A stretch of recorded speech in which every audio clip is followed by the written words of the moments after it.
Welcome back to my channel. আজ আমি তোমাদের বানিয়ে দেখাবো পাস্তা কিভাবে বানাই। তোমরা বাড়িতেই কিভাবে চাইনিজ খাবার বানিয়ে খেতে পারবে।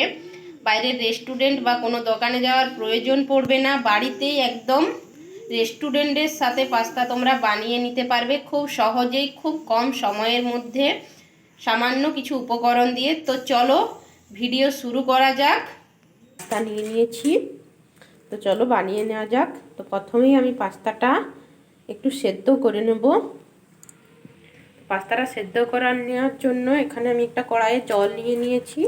সেটা হালকা গরম করে আমি এর মধ্যে পাস্তাটা দিয়ে দিলাম। এরপর বাস পাস্তাটা আমি একটু সেদ্ধ করে নেব ঢাকা দিয়ে, তারপর এটা ছেঁকে নামিয়ে নেব। দেখো পাস্তাটা আমার সেদ্ধ হয়ে গেছে। এরপর ব্যাস আমি একটা এইভাবে ছাঁকনির সাহায্যে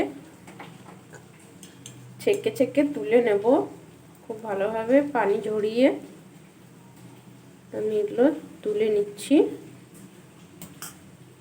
আমি নিয়ে নিয়েছি ক্যাপসিকাম, পেঁয়াজ, বিনস, বিট, গাজর আর মটরশুঁটি। এগুলো আমি ভালোভাবে কেটে নিয়েছি।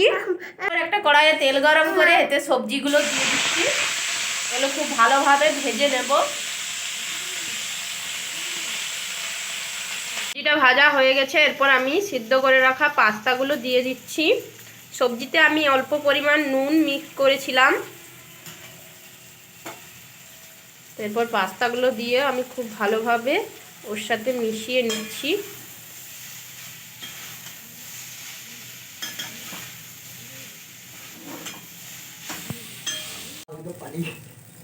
এরপর এতে আমি দিয়ে দিচ্ছি পাস্তা মশলা।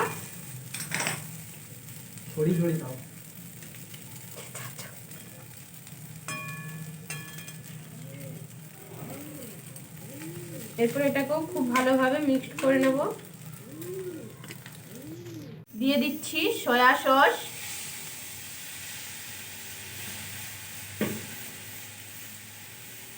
দিয়ে দিচ্ছি চিলি সস,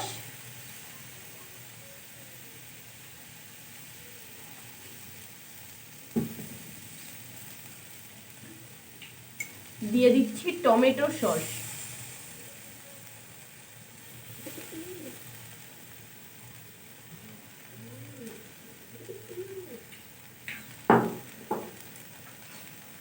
এরপর এটাকেও খুব ভালোভাবে আমি দিচ্ছি।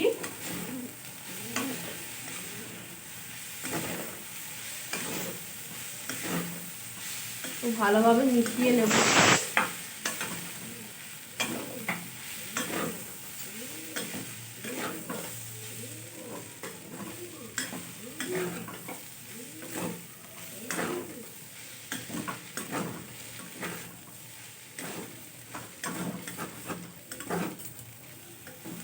তো রেডি হয়ে গিয়েছে আমার পাস্তা। তো তোমরা দেখলে কত সহজে, কত সুন্দরভাবে বানিয়ে নেওয়া যায়। একদম রেস্টুরেন্টের মতো বাড়িতেই বানিয়ে নিতে পারবে পাস্তা। বাড়িতেই তোমরা চাইনিজ খাবার খেয়ে নিতে পারবে। তো ভিডিওটা ভালো লাগলে অবশ্যই লাইক দিয়ে শেয়ার করো, আর অবশ্যই করে কেমন লাগলো সেটা কমেন্ট করে জানাও।